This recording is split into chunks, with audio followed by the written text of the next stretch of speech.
enregistrement de l'écran. Donc, je vous avais déjà montré précédemment au cours d'Igor, la possibilité de créer très facilement des éléments texte ou même forme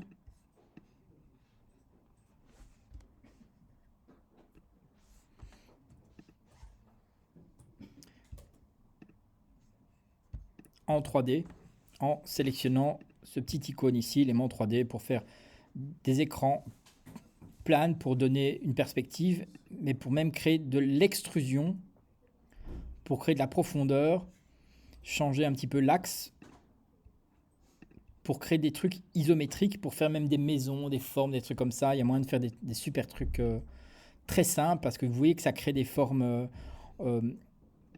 géométriques assez simples. Il y a plein d'options, on ne va pas passer en revue toutes les options, mais en gros, les plus simples, c'est l'extrusion. Si jamais on veut faire des trucs isométriques, c'est choisir ici les options d'axe et choisir ces versions isométriques. Et là, du coup, on pourrait par exemple très simplement, je vais prendre ici mon outil, je vais déplacer celui-ci temporairement. Là, je vais le dupliquer comme ça. Et lui, on va lui changer son isométrisme. Bottom, on va plutôt faire top. Hop. Avec du coup, on peut le placer et faire des escaliers, des trucs isométriques, des formes, des maisons, de tout ce que vous voulez de manière assez simple. Voilà, on va dupliquer encore. On va le réduire. Hop. Isométrique. Right. Ah, j'ai oublié le imbécile Igor.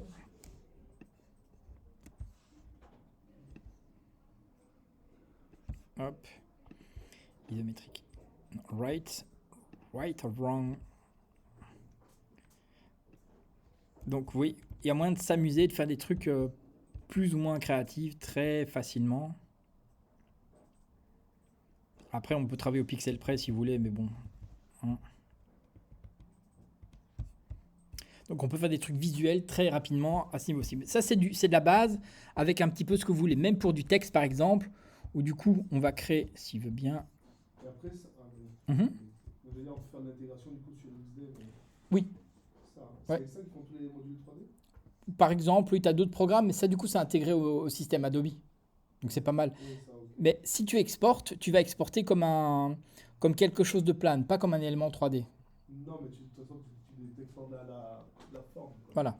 Ton logo, par exemple, tu pourrais. Et si on veut faire de la 3D, est-ce que c'est possible d'intégrer ça d'une certaine manière sur Adobe, sur XD? Alors oui, mais là, tu dois passer par Dimension. C'est un programme spécifique qui lui va permettre de faire des formes en 3D et de donner des objets 3D manipulables dans un espace 3D. Parce qu'ici, même si je fais quelque chose qui apparaît en 3D, même si j'exporte directement ou je décide de l'ouvrir même dans After Effects, qui permet de gérer la 3D aussi, il ne va pas voir ça comme un objet en 3D. Il va voir ça comme un objet en 2D qui a été défini. Mais du coup, si tu as un système un peu dynamique, tu peux le modifier. Avant, Photoshop avait des options de 3D un peu plus sophistiquées. Maintenant, c'est verrouillé parce qu'ils veulent qu'on achète une autre suite qui coûte 300 balles juste pour faire la 3D.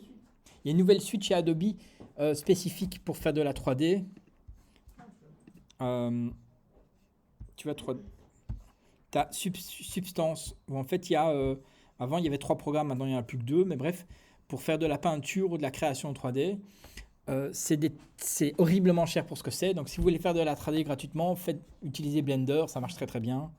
Cassez pas le cul avec ça. Mais en fait, il y a déjà un truc qui est intégré qui s'appelle Dimension, qui normalement devait s'arrêter mais continue parce que les utilisateurs.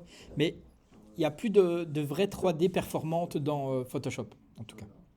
Bref, donc ici, oui, ça permet de faire de systèmes isométriques pour faire des trucs assez simples. Je vous avais déjà un peu montré. Je vais juste temporairement baquer ça. Je vais reprendre par exemple mon petit texte ici, lui.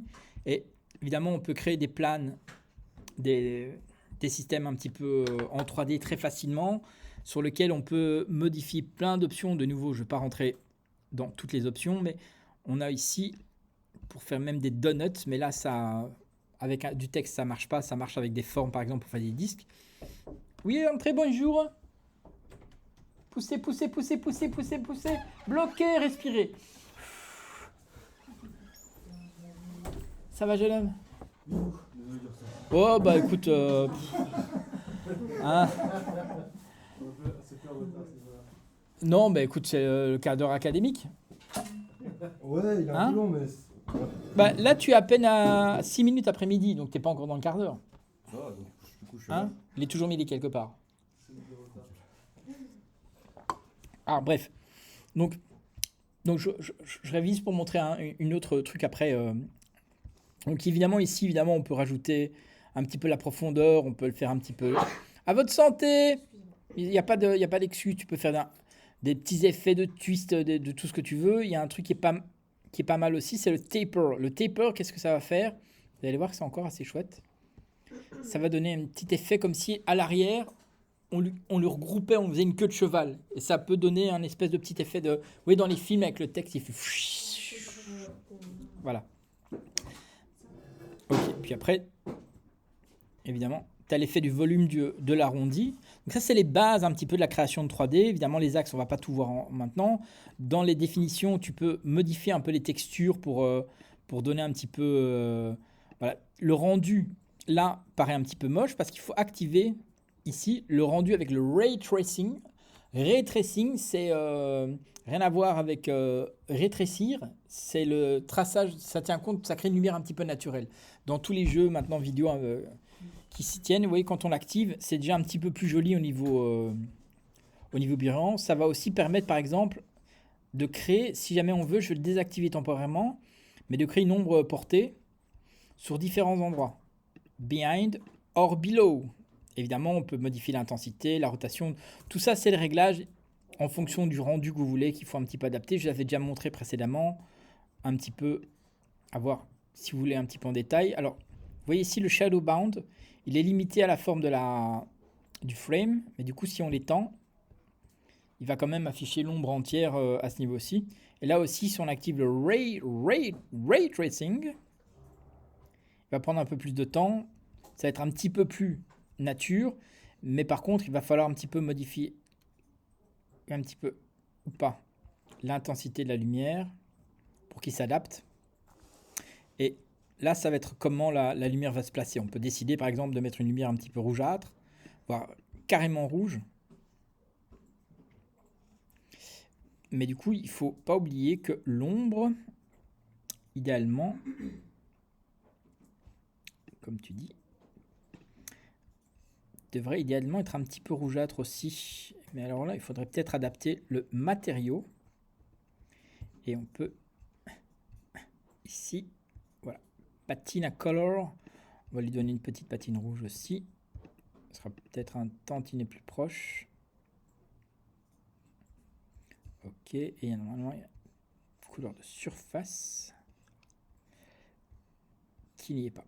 Mais c'est pas grave. On peut aussi, mais voilà, je ne vais pas rentrer dans les détails de tout ça. Si jamais vous voulez intégrer une pattern, une texture, vous pouvez l'intégrer aussi. Si je retourne dans la lumière, on peut donner des lumières très diffuses standard, mais chaque fois, vous voyez que ça prend un petit peu de temps. Donc, c'est toujours mieux de désactiver le ray tracing avant d'activer ou pas. Mais le but, c'est pas seulement de créer des éléments en 3D, c'est de pouvoir aussi composer quelque chose en tenant compte d'une perspective. Parce qu'ici, évidemment, on a placé les éléments, les objets en tenant compte d'un preset d'axe isométrique.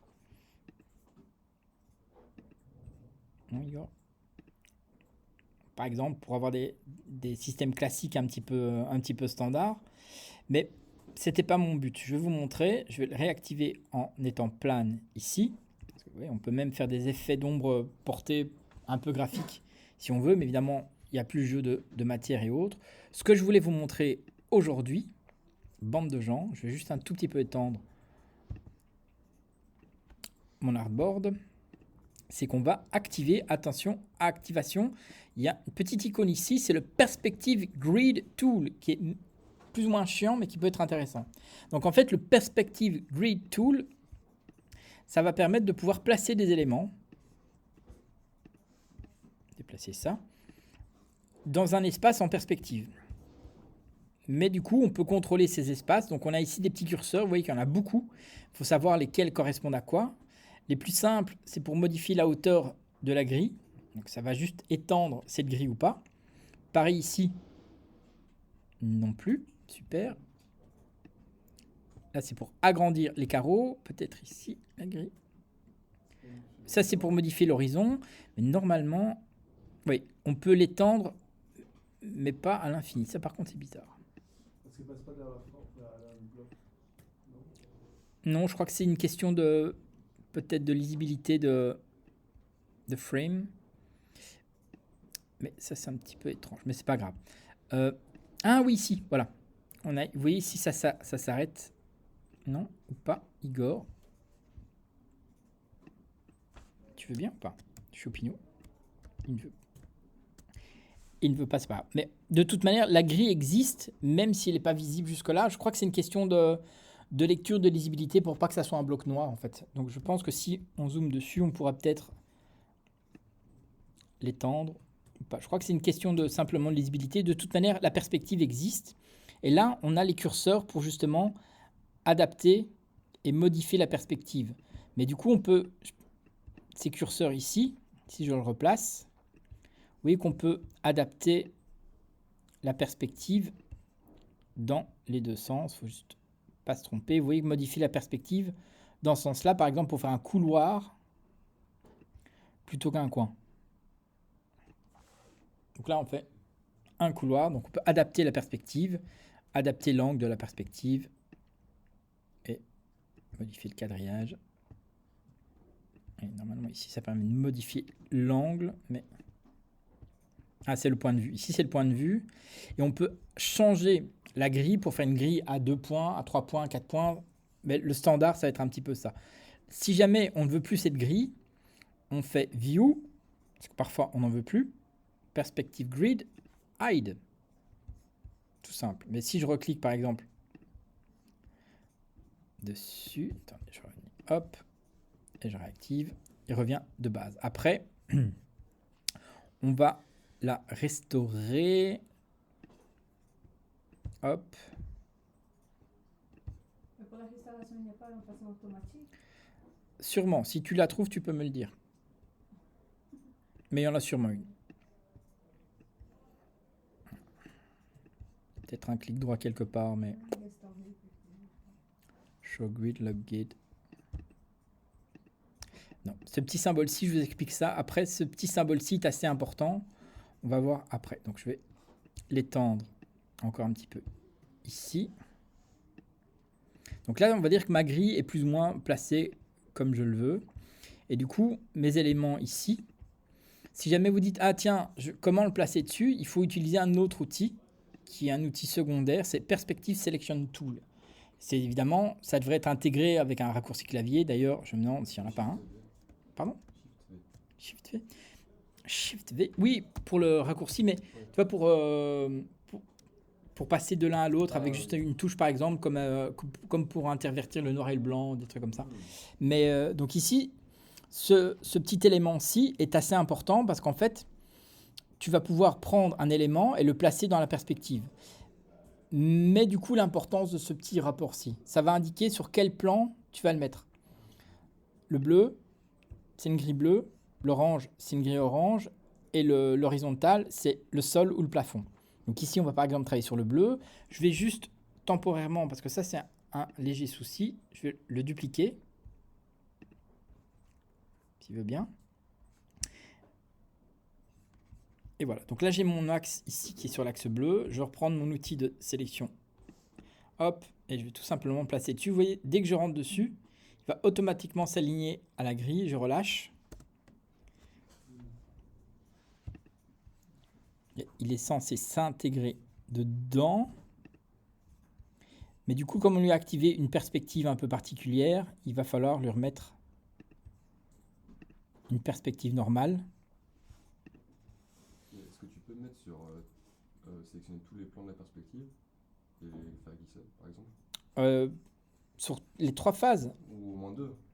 je ne suis pas en même temps, je pense.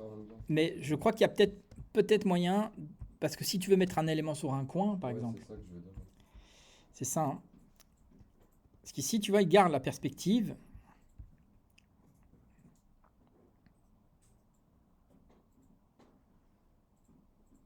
Ah oui, ok. Donc là, je reprends ça et voilà. On est sorti de la perspective, s'il veut bien. Bonne question. Du coup, si je place l'autre tigre. Est-ce qu'il va le mettre sur le coin? Non. Non, et il garde la même perspective. Il y a certaines limitations qui sont un petit peu casse-couilles à ce niveau aussi. De nouveau, le mieux, si tu veux vraiment une vraie belle intégration, c'est Blender Ouais. ou After Effects. Enfin, Blender, ouais. Voilà. Mais du coup, vous voyez cette icône-ci, je vais reprendre celui-ci et vous voyez qu'il le met automatiquement, il le propose dans la perspective, et même si ça sort de la grille. J'aurais peut-être dû désactiver le... Ok, le place ici. Je vais le remettre en front, ça va être plus simple. Et je vais désactiver le ray tracing.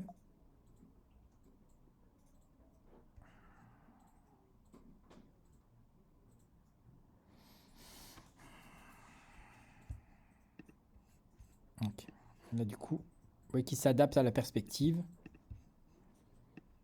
Donc l'avantage, évidemment, ici, c'est que voilà, cette grille peut être modifiable, étendue. Donc si jamais vous devez faire une présentation de quelques éléments, et pareil, si je prends cet élément-ci, je vais juste diamétrique, je vais mettre en front. Il est quand même en 3D. Vous voyez qu'il s'adapte automatiquement. On va le mettre en dessous, par exemple. Et à partir du moment où il est en dessous, là, si on veut,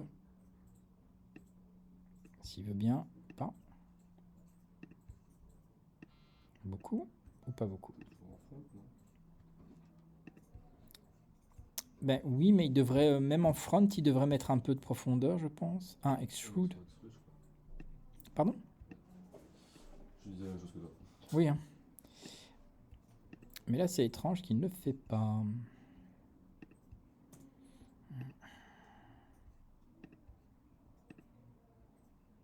va mettre en front. À mon avis, il y a peut-être un petit bug là. Parce que quand je... Ouais.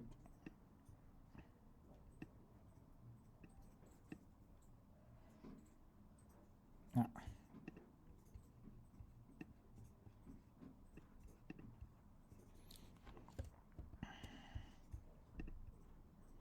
Il faut peut-être le mettre dedans. Ok. Voilà. Donc, tu peux... Hop. Et lui, on va le mettre au-dessus. Arrange. Front.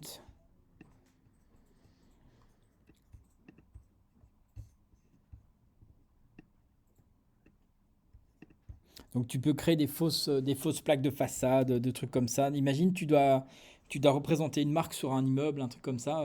Tu peux créer du coup des fausses interprétations de trucs. Et tu peux, lui, il faudrait plutôt le mettre en... Mais du coup, est-ce que ça va marcher? Non. Il n'y a pas de... Ça, c'est con, d'extrude en négatif. Ça, pour le faire plutôt gravé dedans. Ça doit pouvoir être possible, mais... Si tu changes le cap, peut-être, non?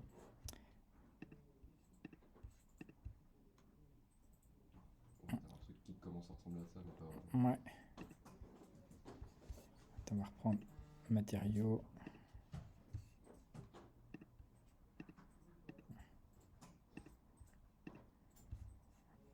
Sélectionner. Ok.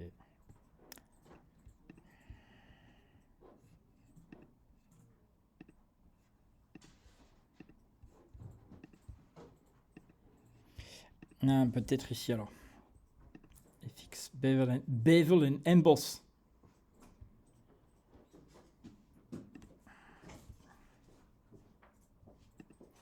Ok. Object. Inflate. Alors, si on jette la 3D et qu'on fasse hop.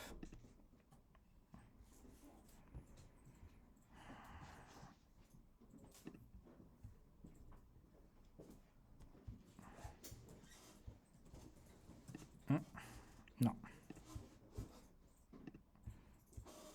Non, là, il faudrait en fait créer un outline du texte autour, je pense. Bref. Et là, la perspective ne correspond plus, donc on va, comme tu dis. regarder en front et très légèrement.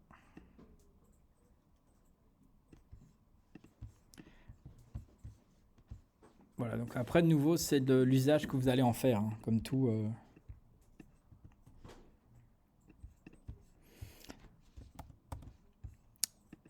Et lui. Ah.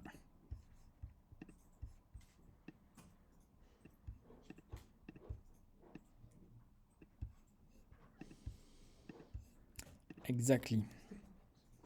C'était? Ça, c'était une. Comme chez le médecin, respirez à fond, ouvrez les poumons, dites 33. Donc, après, c'est à vous de trouver l'utilité ou pas en fonction du design que vous avez à vous faire.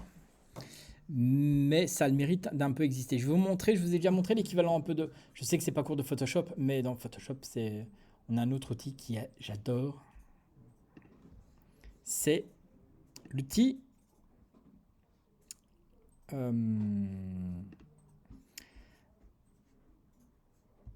C'est l'outil.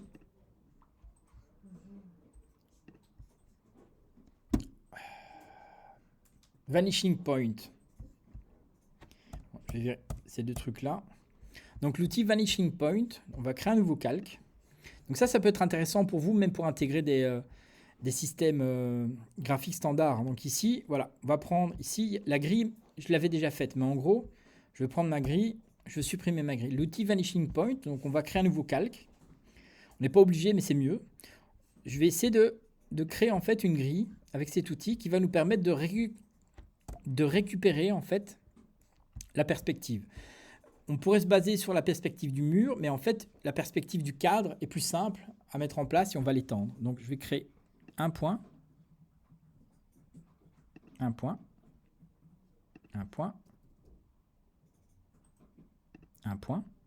À partir du moment où ma perspective est faite, je vais l'éteindre, je vais déteindre, je vais t'éteindre. Voilà. Et là, si jamais elle ne correspond pas, ben on peut un peu l'ajuster.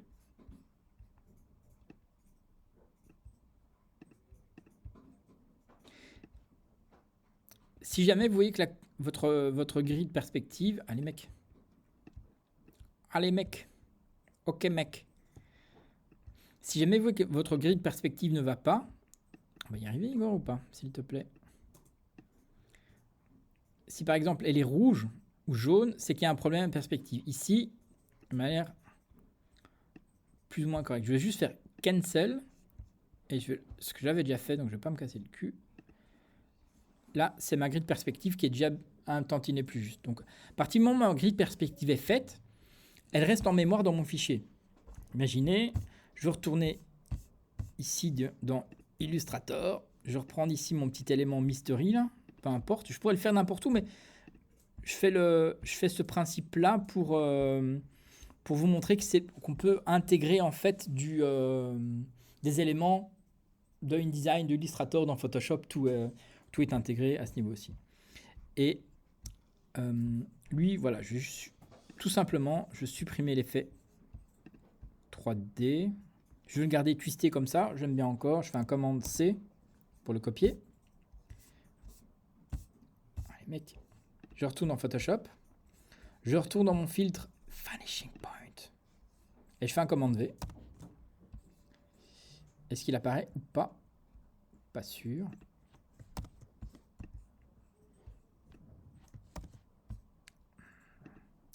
Il n'apparaît pas. Soit je l'ai mal copié, soit j'ai une fois de plus foré quelque part. On va travailler autrement. On va le faire. Igor. Je vais retourner dans mes library, tempo harmony. Donc vous êtes là. Ressource x64. Je vais prendre mon élément ici. Hop, il est déposé dans ma librairie. Donc ça veut dire que c'est partagé en ligne avec vous, que vous allez le recevoir, super.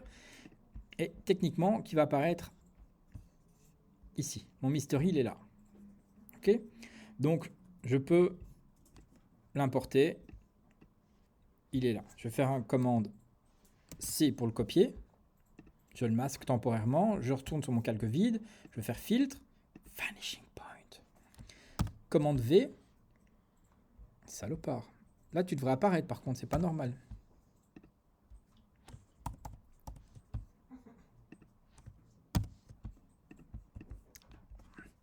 Là, c'est pas normal du tout, mec.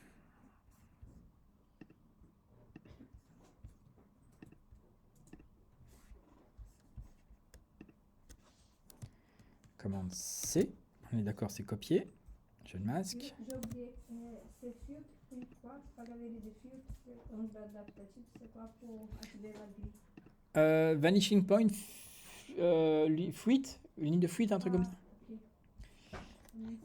Le mien, il est Voilà. gris, il ne laisse pas. Commande V, ça y est, il est placé, j'avais mal copié. Et là, du coup, ce qui est cool, c'est que, vous voyez ici, là, je peux, s'il veut bien. Et pourquoi tu ne... Ouais, là, c'est un bug, parce que normalement, il n'est pas censé me faire la sélection autour. Et mec. Ok. Là, si je vais le déplacer sur la grille, eux qui s'adapte automatiquement à la perspective. Si je le mets loin, il s'adapte. Si je le rapproche, il s'adapte. Bon, évidemment, il est dans un axe un peu particulier. Commande T pour transformer.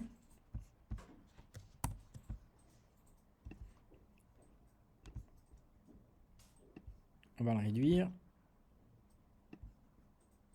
On va le réduire. Bon, je ne le réduis pas en proportion, mais c'est pas à la limite dramatique. Hop. Bon, il était déjà un petit peu incliné, mais le but, c'est de vous montrer Enter. Mon élément est là. Et ce qui est encore plus ou moins intéressant, c'est que on peut retourner dessus. Et celui qui est placé, malheureusement, je pense qu'on ne peut pas le remanipuler. Non, une fois qu'il est placé, il est placé. Ça, c'est dommage. C'est pour ça que je vous recommande de faire sur un calque vide. Si vous le faites sur les photos de base, ça ne marche pas. Donc, si jamais ça ne vous plaît pas, vous effacez. On va mettre même un nouvel élément. On va prendre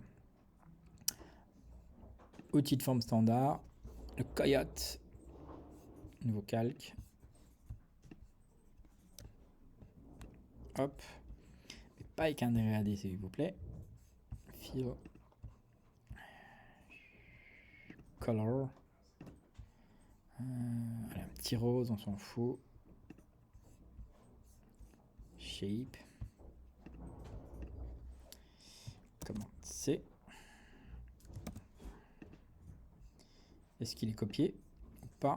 On va voir, on va copier à nouveau. Commande V, il est copié, ok, c'est bon. Donc j'ai mon calque vide.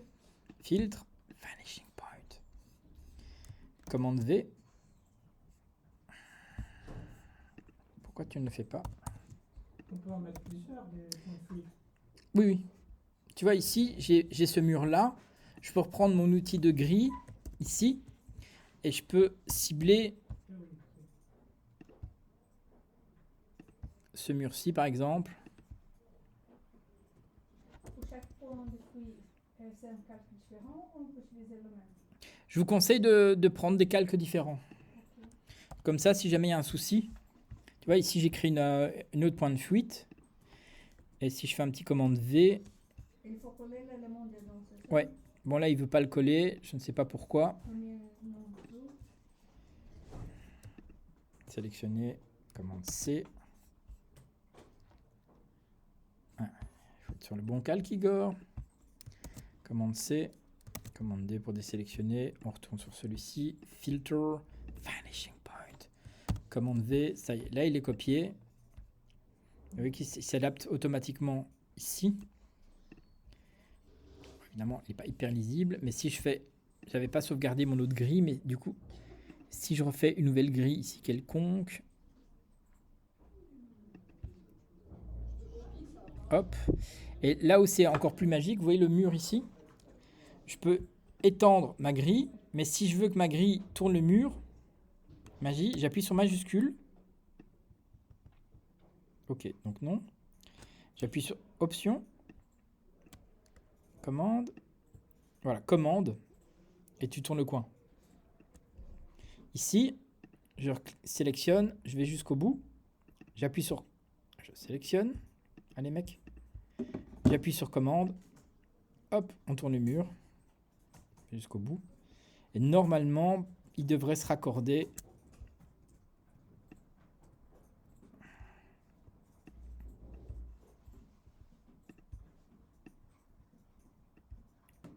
Idéalement à l'autre. Évidemment, là, il le fait pas, fils de... Ah, voilà. Là, il se raccorde. Et rouge, c'est qu'il y a un problème. Ah, et là, il se raccorde. Ça veut dire qu'il y a une espèce de... Bon, pas là, mais il y a une continuité. Normalement, il peut automatiquement se jumeler. Mais là où c'est intéressant aussi, tu vois le cadre ici. Et là où c'est encore cool, plus ou moins. Regarde, on va faire ici marquee, commande C, commande V. Ou pas, mais c'est pas grave. Ça, c'est nouveau. Non. Stamp. Donc l'outil tampon, c'est un classique. Option, je clique ici. Il m'apprend ma cible, tu vois. Et tu peux du coup reproduire un peu ton cadre. Il est un peu plus grand. Et après, normalement, vous allez voir, il devrait avoir une petite option qui vous permettre, parce que le mur, évidemment, n'est pas la même couleur.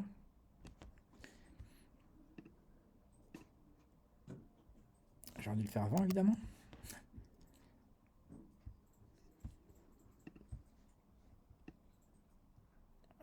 Diamètre, diminuer la dureté, non, augmenter la dureté. Voilà. Vous avez, regardez, vous avez votre repère vert dans le cadre et ça vous permet de cibler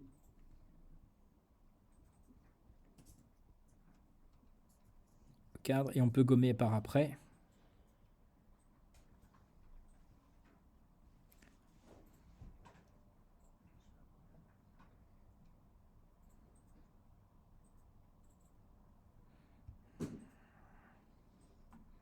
Mais normalement avec l'outil, voilà, là il essaie de plus ou moins adapter la luminosité. Avec le cadre est légèrement de travers, mais il est légèrement de travers dans sa propre ville. Et pareil, si jamais tu veux l'adapter ici, il faut option, tu cliques. Oula. C'est spécial ça. Ouais, là, à mon avis, il y a le terme technique, c'est il y a une couille dans le potage. C'est un bon terme. Ouais. C'est rendu marrant. Mais on dirait un code barre organique. Donc là, il y a à mon avis un problème de... Je sais pas lequel.